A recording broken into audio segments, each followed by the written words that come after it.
Bismillahirrahmanirrahim. Assalamualaikum warahmatullahi wabarakatuh. Waalaikumsalam warahmatullahi wabarakatuh. Sampurasun. Sampai Luar biasa. Ini biasa di luar karena beliau sering di luar ini menggali data dan informasi. Dan selama ini beliau juga sering menjadi apa itu host bertanya. Nah sekarang gantian saya yang bertanya. Itu dia tuh. Baik, para pirsawan sekalian, ngopi bareng Abah John di kampus peradaban Pondok Pesantren Tahfidz Jadul Ulia. Kita membangun peradaban berkeunggulan komparatif dan kompetitif, dan tentunya dengan angka kita bangun pula peradaban, bro. Luar biasa.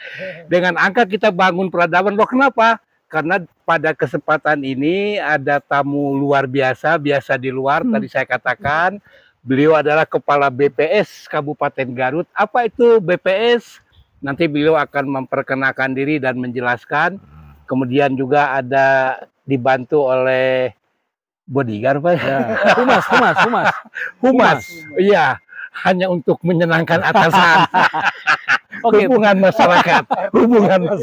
Kepanjang. Oke, panjang ting. Gitu. Baik. Nah, 26 September mendatang itu ada momentum penting, hari jadi atau ulang tahun BPS. Nah, apa sih makna dari ulang tahun itu? Kemudian bagaimana pula peran dan fungsi BPS, dan BPS itu apa? Nah, ini ranah beliau nanti yang akan menjelaskan. Tapi nanti Pak Dodi kenalin dulu, dan sebelum kena kita tos dulu, Pak. Oh gitu. Iya dong. Mual pepes ya teh. Mual. Ngopi bareng Abah John. Ngopi bareng Abah John. Iya. Silakan Pak Dodi. Atur nuhun Abah John. Assalamualaikum warahmatullahi wabarakatuh. Waalaikumsalam. Wilujeng siang, wilujeng tepang dari sareng simkuring. Dodi Gunawan Yusuf, Kepala BPS Kabupaten Garut. Nah, yang sebelah saya ini Humas Patatan. Sebelah sono Pak Irwan, ya. Itu kepala bagian protokol. Oh iya, protokoler.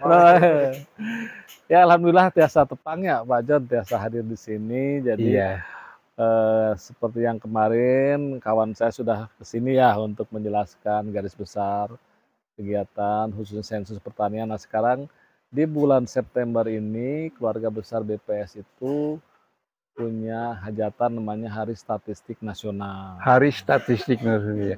HSN Pak ya? Ya. Diperingati setiap tanggal 26 September. Iya, saban tahun. Nah, sebetulnya yang ingin dicapai dari HSN ini sebenarnya jangan sampai HSN ini hanya kegiatan BPS. Jadi HSN ini diharapkan bisa menjadi momentum juga untuk seluruh masyarakat, khususnya yang berkaitan dengan penggunaan data, ya bisa itu keluarga besar BPS itu kan banyak mitra, ada pengguna data, ada masyarakat. Jadi tujuan akhirnya itu sebenarnya bagaimana supaya makna peringatan HSN itu bisa dirasakan oleh seluruh lapisan masyarakat. Karena namanya statistik itu bukan tugas BPS saja, jadi seluruh masyarakat itu mana HSN. Nah HSN sendiri ditandai waktu pertama kalinya itu sebagai tanggal yang dijadikan 26 September itu ya, itu adalah yang di tahun 60 itu ada undang-undang yang tonggak sejarah Biro Pusat Statistik namanya. Biro Pusat Statistik. Awalnya itu Biro Pusat Statistik, tapi sebelumnya di zaman kemerdekaannya sudah ada itu. Sudah ada Pak ya? Sudah ada. Nah dari yang tahun 60 itu, lalu tahun 61 ditandai dengan sensus penduduk yang pertama. Jadi BPS itu kan lembaga pemerintah non kementerian. Kalau dulu non departemen. Sekarang mak-maknya Lem Setina ya. Mak-maknya Lem Setina, saya ingat tuh BPS antara 8 LIPI ya. Lembaga tinggi, Sekretariat Tinggi Negara ya. Jadi bukan peringatan hari jadi BPS HSN 26 September itu. Bukan ya. Jadi menandakan dilahirkannya Undang-Undang Nomor 7 Tahun 60 tentang statistik. Berjalan waktu mengikuti perkembangan, lalu ada revisi dari Undang-Undang 7 tahun 60 ke Undang-Undang Nomor 16 tahun 97 tentang statistik. Tentang statistik ya. Nah, di situ kan ada statistik dasar, statistik sektoral, statistik khusus. Jadi BPS itu tugas utamanya di statistik dasar.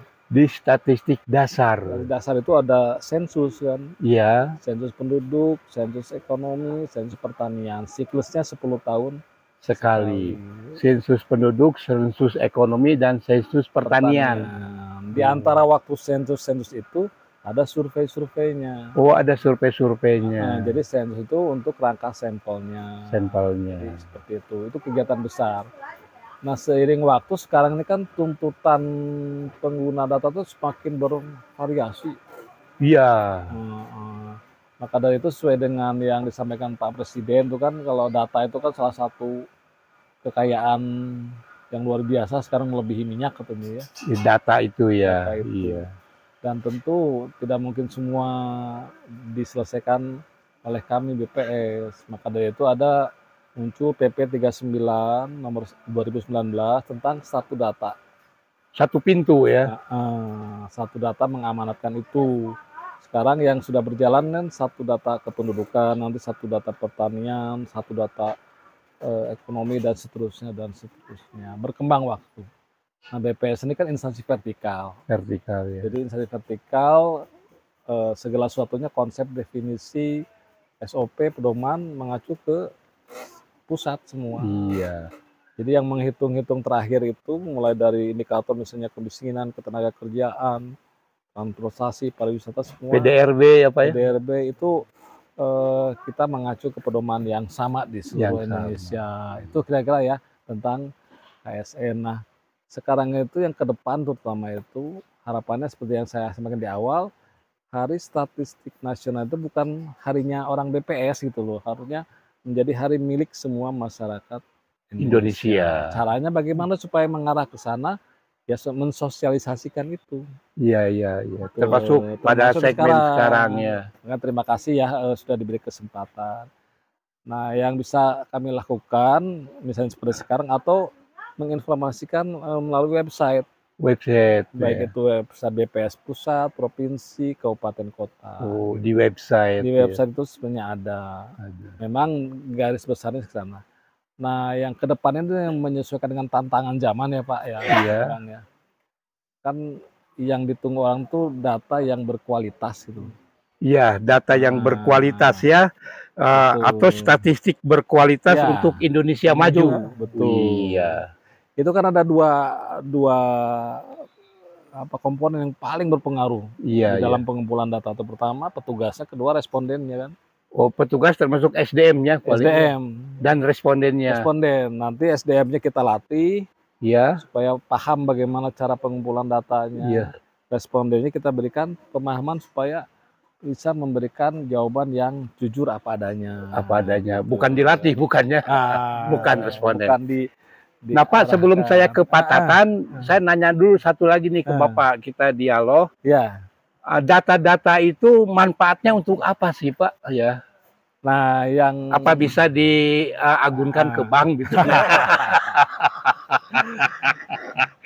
Ya kita sambil canda-canda. Ini kan sambil berjalan ya. Iya. Kan amanat Undang-Undang Nomor 1697 itu memang BPS itu kan datanya data makro, Pak. Data makro. Jadi tidak bisa individu. Jadi kalau ada beberapa kawan minta data by name, by address, kita nggak bisa. Nggak bisa. Masih dibatasi oleh undang-undang ini. Iya. Karena itu kan sebagai apa legal ininya ya. Legal standingnya, ada launchingnya. Jadi berdasarkan itulah kita nggak bisa mikro, adanya makro. Makro itu ada untuk perencanaan pembangunan, buat rencana jangka pendek, jangka menengah, jangka panjang. Jangka iman nggak Pak ya? Jadi memang menggunakan itu. Iya. Tinggal bagaimana cara bacanya. Nah, sekarang tuh yang ada namanya RB, reformasi birokrasi, ada arah perubahan BPS. Iya. Salah satunya ada bagaimana percepatan penyajian data. Bukan quick count bukan ya? Nah, Beda quick win. lagi. Ada quick win gitu ya. Quick win, ya, ya. Jadi ada percepatan penyajian data. Jangan sampai misalnya kebutuhan data sekarang 2023, data yang tersedia baru 2020. Wah, itu telat ya. Ada time lag-nya dipersempit. Dipersempit ya. Luar biasa. Dan nanti penyajiannya itu bertahap. Sekarang kan di kabupaten kota belum ada rilis ya. Ya. Kalau di provinsi kan sudah, di pusat sudah. Nanti ke depan itu di kabupaten kota akan ada rilis data-data strategis yang memang angkanya muncul sampai angka kabupaten kota. Jadi kalau itu bisa bersamaan Pak ya? Bersamaan. Iya, jadi penyajiannya kembali peran media. Peran media. Diharapkan membantu untuk mensosialisasikan dan membantu juga untuk bagaimana membaca itu data. Membaca data bagaimana? Karena kalau salah menafsirkan, apalagi kita ada tujuan tertentu kan jadi salah nanti. Jadi salah Pak ya? Menggunakannya. Baik Pak, masih banyak pertanyaan ke Bapak. Ini ke Pak Tantan dulu nih, kasihan dari tadi udah menunggu. HSN. Pelaksanaan. Iya. Tapi Bapak memperkenalkan dulu Pak. Itu penting. Nah, supaya gebiar HSN ini bisa membumi ya, dan itu adalah ada rasa memiliki oleh masyarakat, kegiatan-kegiatan yang untuk 2023 ini apa aja Pak? Oh iya, terima kasih Mbak John. Perkenalkan di sini saya Tatan Tariana. Iya. Kebetulan di kegiatan ulang tahun Hari Statistik Nasional ini ditunjuk oleh Bapak sebagai ketua HSN. Ketua kelas ya. Iya. Silakan Pak. Untuk Hari Statistik Nasional ini. Jadi memang betul Bang. Jadi tadi yang sudah disampaikan bahwa HSN ini harapan kita tidak hanya jadi hari besarnya orang statistik saja. Iya. Tapi kita juga mau masyarakat itu tahu akan adanya Hari Statistik Nasional. Iya. Nah, makanya di kegiatan-kegiatan Hari Statistik sebelumnya, kita juga melakukan kegiatan-kegiatan yang sifatnya itu seperti melibatkan masyarakat. Contoh waktu itu tahun di 2022 ya Pak, kita kegiatan HSN dengan acara seperti donor darah. Ada donor darah Pak ya? Di tahun 2022 kemarin. Iya. Terus ada juga jalan santai yang dilakukan oleh internal dan teman-teman mitra supaya tujuannya kita tadi ketahui ada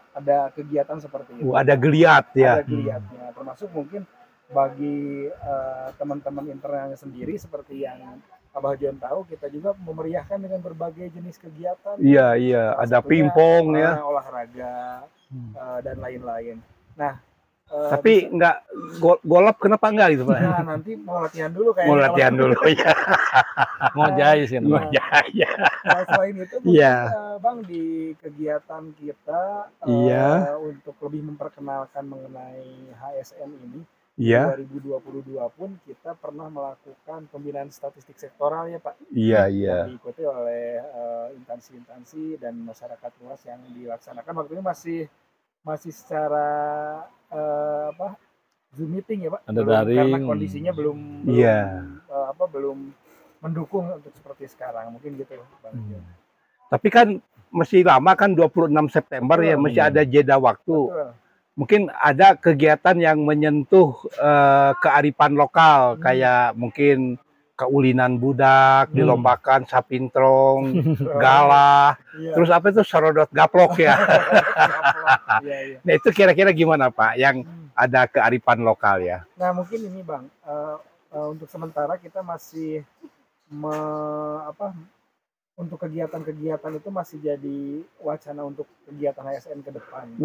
Ke depan. Betul, seperti itu, karena mungkin persiapannya harus jauh lebih matang ya. Harus matang. Jadi untuk tahun ini di 2023 ini untuk HSN ini kita untuk pelaksanaan HSN tahun ini kita lebih melibatkan keterlibatan teman-teman dari internal kami sendiri. Internal. Tapi emak-emaknya juga dilibatkan. Iya betul, ada ibu-ibu Dharma Wanita. Iya, Dharma Wanita. Terutama untuk ibu-ibu Dharma Wanita itu akan dilibatkan pada saat setelah kita melakukan apel atau upacara peringatan HSN pada tanggal 26 September ini. Ya, kalau para pensiunnya misalnya? Biasanya pensiun juga diundang ya Pak? Ya. Ya. Diundang ke kantor karena kebetulan di BPS juga ada paguyuban pensiun ya Pak, yang kebetulan paguyuban pensiun itu masih erat hubungannya dengan kita Pak. Jadi dengan Bapak pun teman-teman dari pensiunan masih sering berkunjung ke. Ada rencana ngasih kado deh misalnya? Biasanya suka ya Pak. Iya. Biasanya seperti itu. Pak. Tahun ini katanya mau ngasih Ferrari Pak. Jadi kalau boleh saya nambahin ini. Iya silakan Pak. Jadi ada 2 kegiatan yang memang mau kita kembangkan lagi, penguatan ke dalam namanya internalisasi. Internalisasi. Jadi yang keluarga besar dulu kita lakukan penguatan. Iya. Habis itulah dengan internalisasinya, internal sudah kuat, dia menjadi agen sosial, agen sosialisasi. Jadi mensosialisasikan paling tidak di lingkungannya dulu ke depan gitu. Karena memang kalau bicara sosialisasi kan bicara biaya kalau kita mau kemana-mana gitu ya, mau iklan, karena itu yang dengan segala keterbatasan itu kita lakukan cara lain gitu. Iya, banyak penguatan di dalam dulu, penguatan di dalam baru cerita dari pegawai yang masih aktif, dan wanita, pensiunan, keluarga besar mereka, mitra itulah. Ya mudah-mudahan ke depan HSN ini Hari Statistik Nasional itu bisa berkembang menjadi milik masyarakat. Amin, amin. Nah, kemudian Pak, tahun 85-an saya jadi juru penerang di Papua. Di kecamatan itu ada mantri statistik, rekan saya. Itu Kang Edi, itu rekan saya mantri statistik.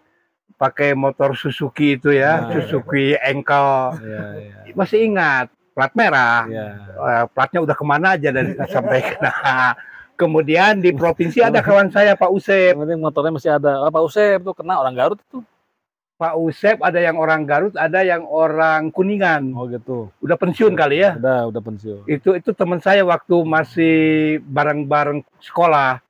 Nah, ngomong-ngomong, apa masih ada mantri statistik? Tapi sebelum Bapak jawab, waktu dulu saya Pak belajar statistik, itu memang rumusnya banyak gitu. Ada salah satu rumus sigma n min 1 dan lain sebagainya. Sebenarnya nggak banyak rumusnya, cuma nggak sedikit gitu aja. Iya, untuk mencari deviasi itu lumayan, angka tuh renyak Pak. Sampling error gitu ya. Sampling error. Nah, sekarang pertanyaan Pak, ada istilah ilmu statistik dibedakan 2 Pak, statistika deskriptif dan statistika inferensial. Oh aduh, nah itu tuh yang bisa jawab itu tuh. Ya itu untuk penjabaran. Ya secara singkatnya biar masyarakat tahu tuh. Ya kan ada sebenarnya dibedakan lagi nanti tuh kalau di ilmu statistiknya ada statistik parametrik, non parametrik, ada data kuantitas, data kualitas. Nah itu Pak ya. Macam-macam. Jadi emang nggak cukup setengah jam penjelasan. Nggak cukup ya. Jadi deskripsi ya bisa menjelaskan data itu berdasarkan angka-angka yang ada, itu intinya. Memang kalau bicara rumus dan sebagainya ya saya aja tuh 5 tahun kuliah juga. 5 tahun ya. Dan pulang juga akhirnya kena angin lagi. Tapi alhamdulillah terpakai lah. Terpakai. Dan saya hormat kepada guru saya itu, marganya Pak Samosir. Dia pakar matematik lulusan ITB Pak, Pak Samosir itu. Digecek tuh, tapi ya itulah Pak, karena oleh karena itu saya senang meliput BPS ini. Ya, siap. Kembali ke pertanyaan tadi, ada mantri statistik. Dulu memang ada mantri statistik dan berkantor di kecamatan. Iya betul, bareng-bareng saya Jupen ya. Lalu kemudian berjalan waktu, ada arah perubahan, reform, berubah namanya jadi koordinator statistik kecamatan. Waktu itu masih berkantor di kecamatan. Nah berjalan waktu harus berkantor di kantor BPS kabupaten. Jadi harus absen di situ. Nggak ada lagi KSK tuh di kecamatan. Jadi ke kecamatan hanya operasional aja. Operasional, koordinasi ke lapangan kayak gitu. Ibaratnya mah kan tetap mau ke lapangan itu kan harus ada kulon-wun dulu lah gitu lah. Lapor ke camat, ke desa, ke RW, RT semua. Sama ketika saya melaporkan ke pemerintah kabupaten gitu. Jadi sekarang tuh semuanya di kantor Dan jabatannya pun sekarang nggak ada sebutan lagi koordinator statistik kecamatan, semua masuk dalam jabatan fungsional. Fungsional, Pak ya. Iya, jadi sebenarnya kalau dengan jabatan fungsional itu agar lebih memacu kinerja PNS itu lah. Itu sudah berjalan kredit poinnya Pak, naik 2 tahun sekali gitu. Ya kan kembali kalau jabatan fungsional kan kemandirian orangnya ya. Iya. Jadi kalau memang dia bisa memanfaatkan itu, insya Allah bisa. Nah, ke depan sendiri kan berubah lagi nih rencana ke depan. Tidak ada lagi nanti angka kredit. Oh, tidak ada lagi ya? Kita menunggu perubahan peraturannya lah. Ya, berarti selama ini mereka 4 tahun sekali naik pangkatnya Pak ya? Enggak juga. Enggak juga ya? Ada yang lebih cepat, ada yang lebih lambat. Oh, takdir ya? Seleksi alam. Seleksi alam. Jadi, Pak bisa bayangkan nggak Pak, membangun tanpa data gimana? Nah, coba kalau ibaratnya kan gini.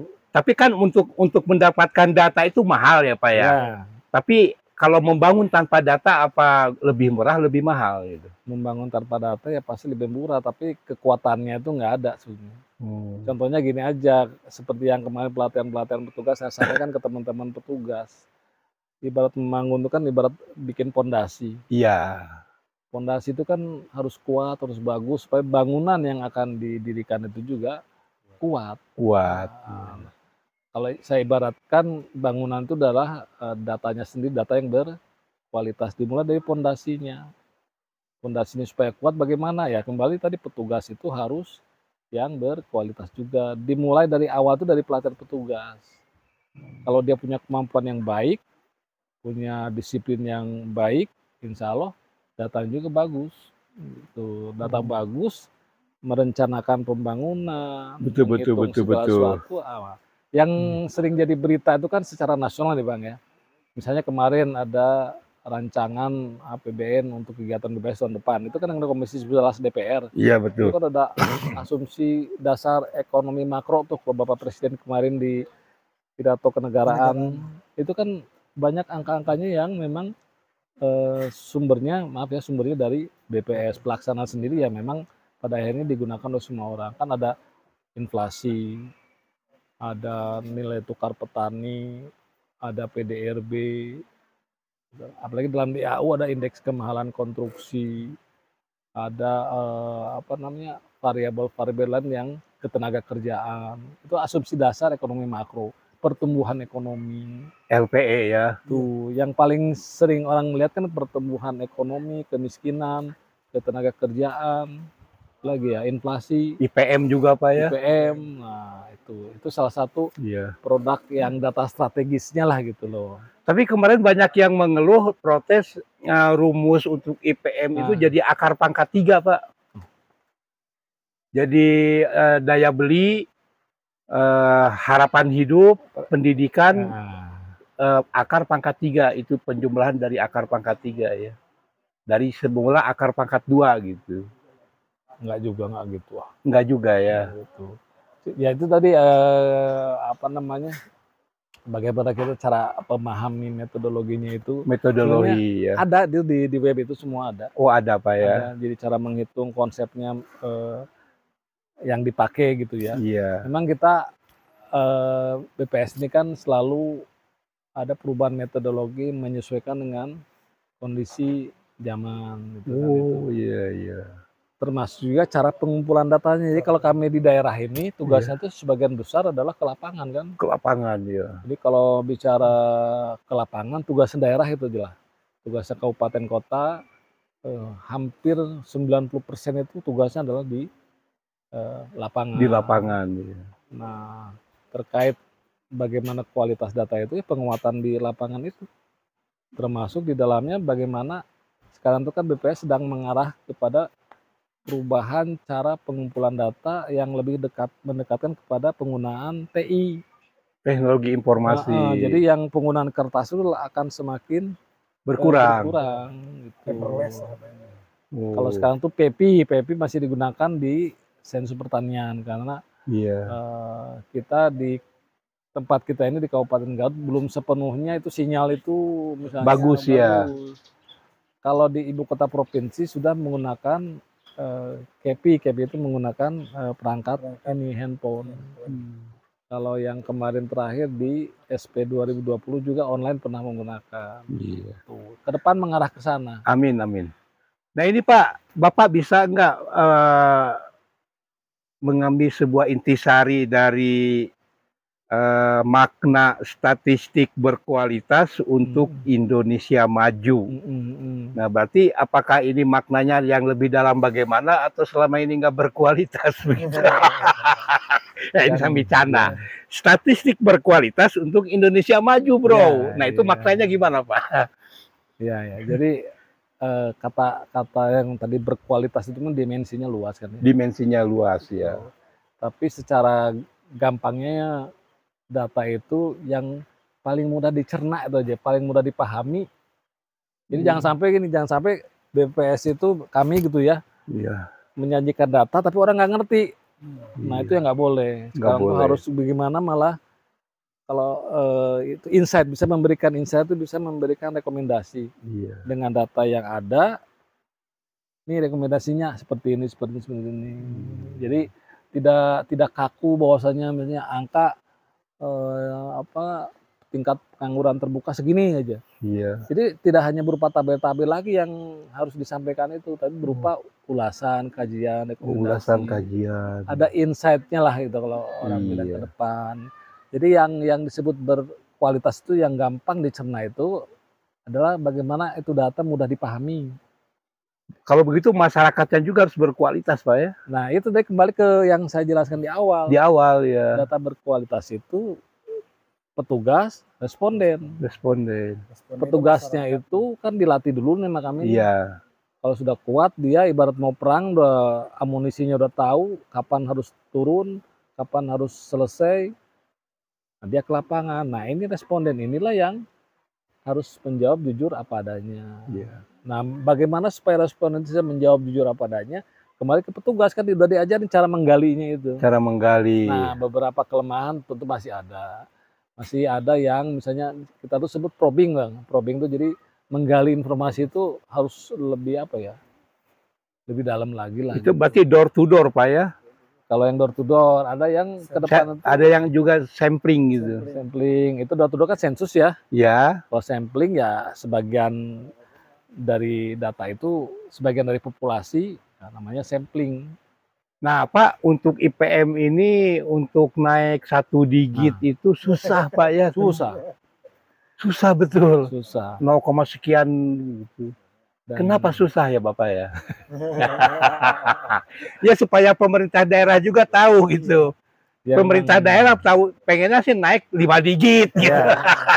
Kecil kemungkinan itu ya. Iya. Itu udah beberapa kali saya sampaikan. Jadi mudah-mudahan ya dengan waktu kemarin itu kita sampaikan di forum resmi, jadi semua kabupaten kota juga kan sama tuh meningkat gitu ya. Ya meningkat ya. Kecuali kemarin waktu COVID ya. Iya.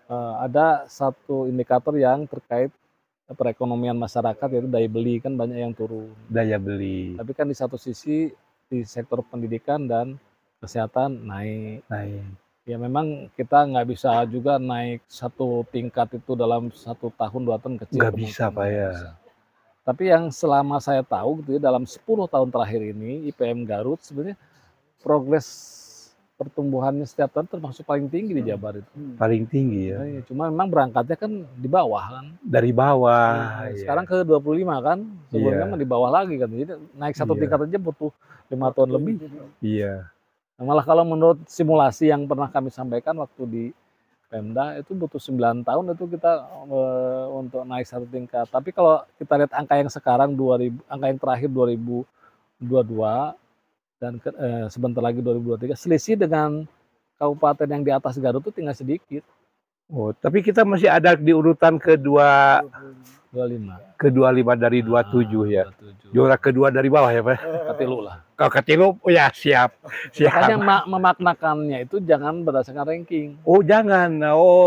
Jadi keliru Pak ya kalau berdasarkan ranking. Kalau berdasarkan ranking ya itu kita ubah lah.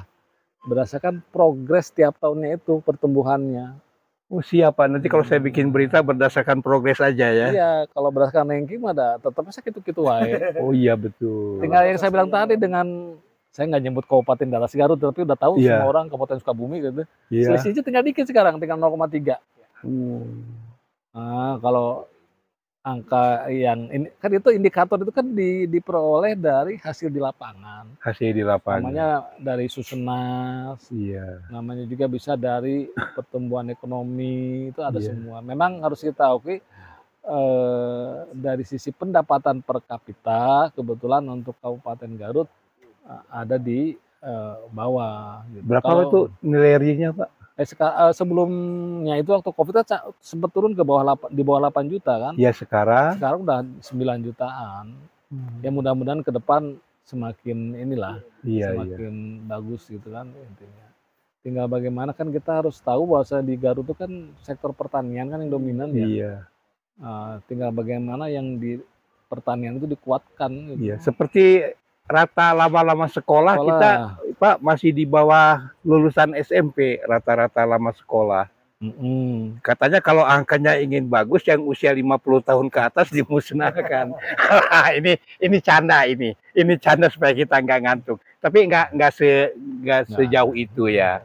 Sebenarnya kan program yang sudah dijalankan oleh teman-teman di pendidikan dan kesehatan sudah bagus lah. Sudah bagus ya. Memang angka pertumbuhan di indikator itu memang sih perlu dinaikkan lagi. Jadi kalau secara umum IPM progresnya kan saya bilang tadi pertumbuhannya termasuk paling tinggi di antara kabupaten tadi Jawa Barat. Otomatis kan sebenarnya di sektor pendidikan dan kesehatan itu sudah bagus. Kemarin yang terjadi penurunan itu karena di pendapatan per kapita masyarakat itu. Daya beli ya Pak. Daya beli kaitannya adalah ke penghasilan masyarakat dan juga ke stabilitas harga. Ya fluktuatif gitu Pak. Harga, nah kita tahu sekarang harga beras kan kira-kira. Iya harga beras. Tapi kenapa harga beras tinggi nggak otomatis petani sejahtera Pak ya? Nah itu perlu kajian lah gitu. Perlu kajian. Baik Pak Tatan, supaya bagaimana kegiatan HSN ini supaya mewujudkan masyarakat ada rasa memiliki. Nah silakan Pak. Ya, Mbak. Jadi memang selama ini ya untuk kegiatan peringatan Hari HSN ini kita tadi seperti yang Bapak bilang kita masih memperkuat ke dalam dulu ya. Jadi memang mungkin untuk kegiatan-kegiatan lain yang berbau masyarakat kita belum terlalu banyak, tapi kegiatan-kegiatan yang sudah kita lakukan dalam rangka sosialisasi atau menggebiarkan HSN ini Bang, kita sudah mulai banyak. Salah satunya melalui media sosial. Media sosial karena mungkin untuk beberapa tahun ke belakang Pak, media sosial BPS itu sekarang cukup ramai ya Pak ya.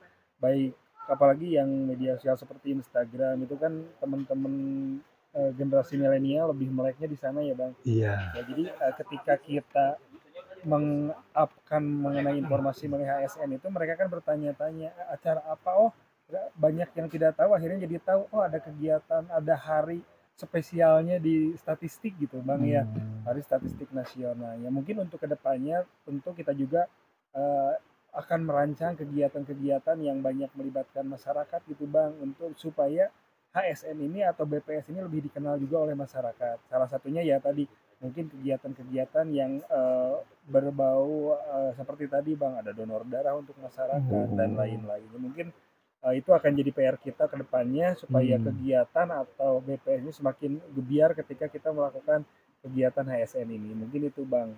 Nah ini kan Pak, Bapak sebagai ketua kelas dalam peringatan ini, apa Bapak nggak sounding ke pemerintah daerah gitu?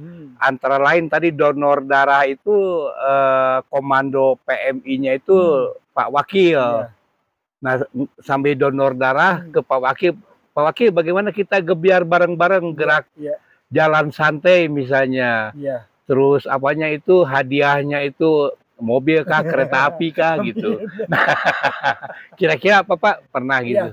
Betul Bang, yang di tahun 2022 itu yang waktu kita melakukan kegiatan donor darah itu kebetulan kita laksanakan di PMI Bang, dan antusias dari internal kita atau dari lingkungan BPS sendiri cukup besar Bang, dan waktu itu kita sempat berkoordinasi dengan teman-teman di Diskominfo untuk minta di sounding di Instagramnya Pemkab Garut ya di Iya, Garut.id ya. Betul Bang. Jadi, Iya. alhamdulillah animo masyarakat cukup besar Bang untuk kegiatan Iya. itu. Ya mungkin perlu penyempurnaan ya Bang untuk mungkin untuk tahun ini kita nggak melaksanakan itu ya Pak ya. Untuk tahun ini mungkin kita lebih kenceng di dalam dulu ya. Nah, kita mau bikin dulu ini mungkin bikin perencanaan yang lebih matang dulu. Mudah-mudahan di kegiatan HSN selanjutnya kita lebih banyak melibatkan masyarakat dalam perayaan kegiatan HSN ini mungkin. Iya. Jadi sebenarnya kalau pedoman dari pusat itu ya artinya untuk seluruh Indonesia Pak ya. Iya. Di HSN 2023 ini di tengah kesibukan ST yang memang di ujung nih kan. Di ujungnya sekarang ya. Yang luar biasa menguras ininya ya. Tenaga pikiran waktu karena ST-nya sendiri diundur kan, tadinya harusnya di bulan Mei kan, diundur 1 bulan, otomatis yang tahapan kegiatan lain juga kan mundur. Sementara finishnya nggak berubah, jadi startnya berubah, finishnya tetap harus Desember. Jadi Bapak tetap ngejar jam tayang nih ya. Insya Allah Desember sudah bisa. Amin. Nah, sesuai dengan panduannya, kalau tahun ini adalah namanya Riung Keluarga. Riung Keluarga itu internalisasi. Ada BPS Award, ada IST Award. IST Award itu Insan Statistik Teladan. Kalau BPS Award untuk siapa itu Pak? Sebenarnya untuk keluar nantinya. Cuma panduannya, pedomannya, jadi harapannya tidak hanya di bulan September saja sih sebenarnya. Bisa dilaksanakan di luar itu BPS Award ya. Sebenarnya kita juga berkeinginan ada seminar gitu ya. Seminar tentang statistik, tentang data strategis.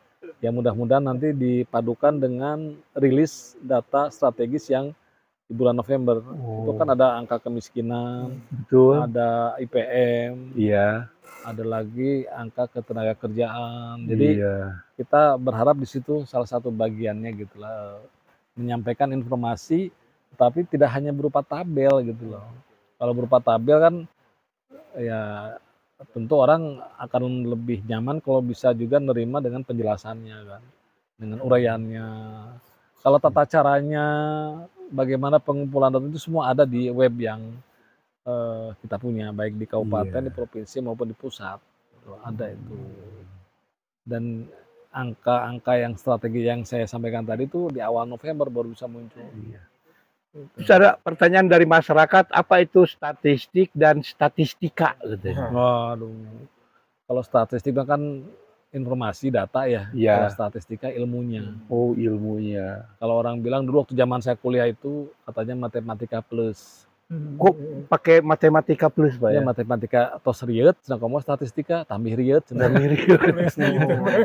Cuma gini Pak, matematika itu kan eksak ya. Eksak ya, ilmu dasar Pak itu. Eksak dasar dari statistika. Kalau statistika itu tidak serta-merta eksak, pendekatan. Tapi itu masuk dalam ranah sosial Pak ya? Itu salah satu outputnya.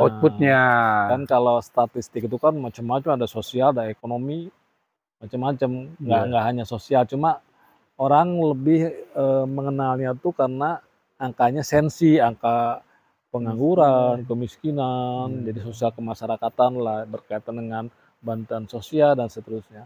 Kalau statistika itu kan luas. Luas. Dan dia itu ilmu yang sifatnya itu pendekatan, makanya sering ada sampling error.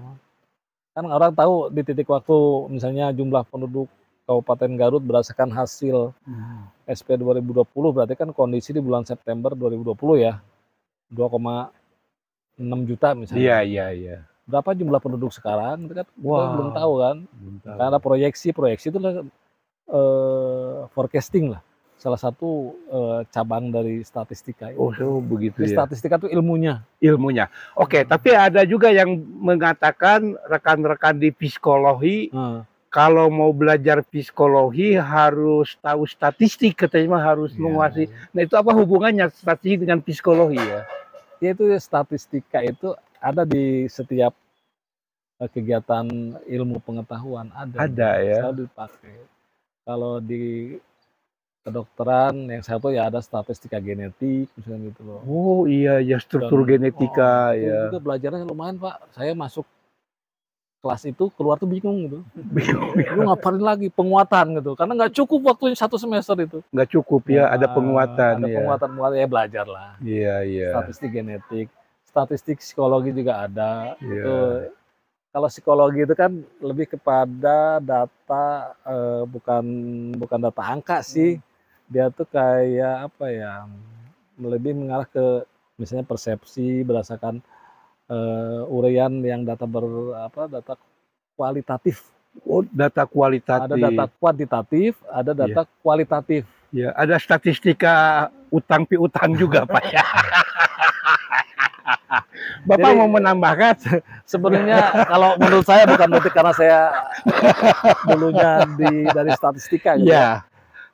Di hampir semua kegiatan itu pasti perlu statistika. Perlu statistika. Iya, pasti.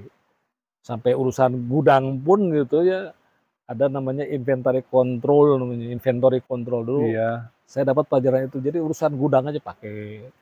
Mungkin ke depan BPS bisa BUMN, Pak ya. Iya, karena perlu ditopang juga dengan kesejahteraan sekinclong BUMN. Iya, ini Insya matematika Allah. plus ini. Kira-kira gimana, Pak? Kan BPS kan ASN ya, ngikutin ini aja, ngikutin yang ada di Ngikutin alur ya. Iya.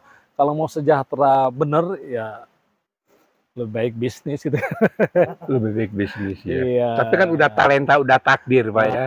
Tapi jalannya ya dinikmati aja lah, disyukuri. Disyukuri ya. Disyukuri. Ya, nikmat apalagi yang kalau dustai. Ya. Oke, para pirsawan sekalian, kita bicara statistik luar biasa. Ini kuliahnya itu matematika plus ya. Katanya. Iya, ya. Belum bilang katanya. Mungkin ada sebuah kesimpulan statement Bapak, kemudian juga ada himbauan dan lain sebagainya. Silakan Pak untuk masyarakat Garut. Iya, kembali ke topiknya tadi ya. Pertama, Hari Statistik Nasional. Mudah-mudahan dengan nanti kami langkah memperbaiki bisa menjadi milik semua masyarakat. Gitu. Nanti kita ke depan merancang lagi apa sih supaya mengarah ke situ gitu ya. Itu tentu harus didukung oleh personil juga sih. Kebetulan kami kan personil terbatas. Itu mudah-mudahan bisa. Jadi HSN ini diharapkan gabungnya bisa ke sana, dan tentu harapannya dibantu oleh Pak John dan teman-teman yang lain bisa ikut membunyikan itu. Amin.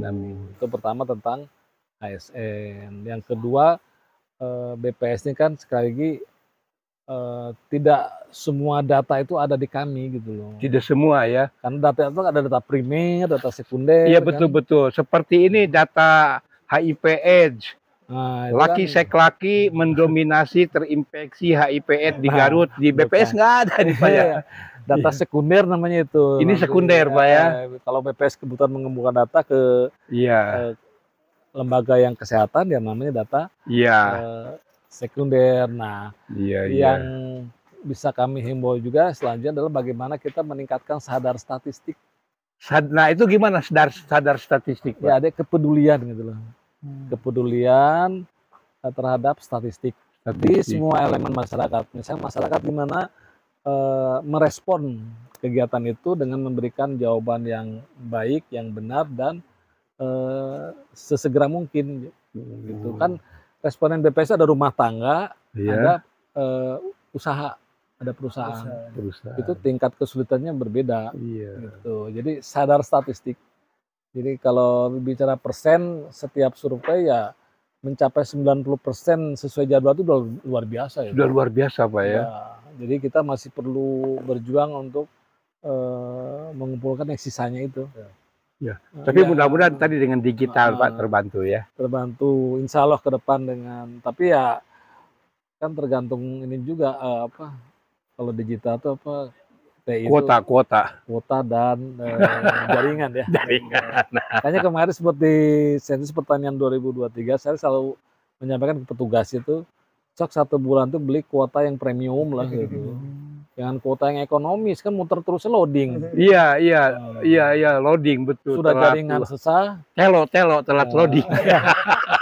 Jadi saya udah nyoba dengan kuota ekonomis dengan kuota premium di tempat yang sama, di kantor desa, lebih cepat premium dan itu upload ke servernya tuh lebih. Tapi BPS nggak mencoba sistem pisat gitu kayak di kantor berita gitu. Nah, itu kan kembali ke biaya ya, ke anggaran di pusat ya. Iya. Jadi memang orang taunya tuh kalau ada kegiatan besar BPS kok anggarannya besar gitu ya. Itu semuanya kembali ke orang lapangan. Jadi bukan kembali ke organik BPS itu ya. Ke lapangan, Pak ya. Ke lapangan, honor petugas, pelatihan petugas, translog petugas. Jadi semuanya tuh tinggal ke mereka semua. Iya.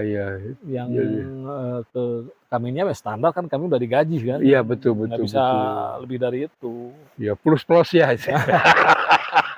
Ya, berbakti untuk negara. Amin. Baik, itu saya, Pak. Nah, ya jadi itu. Jadi kita menghimbaunya ya, yang Bapak Ibu semua masyarakat yang ketika menjadi responden itu tadi merespon dengan cepat.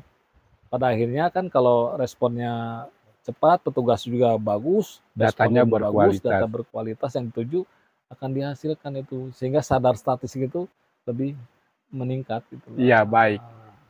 Tagline-nya sadar statistik, para pirsawan sekalian ya.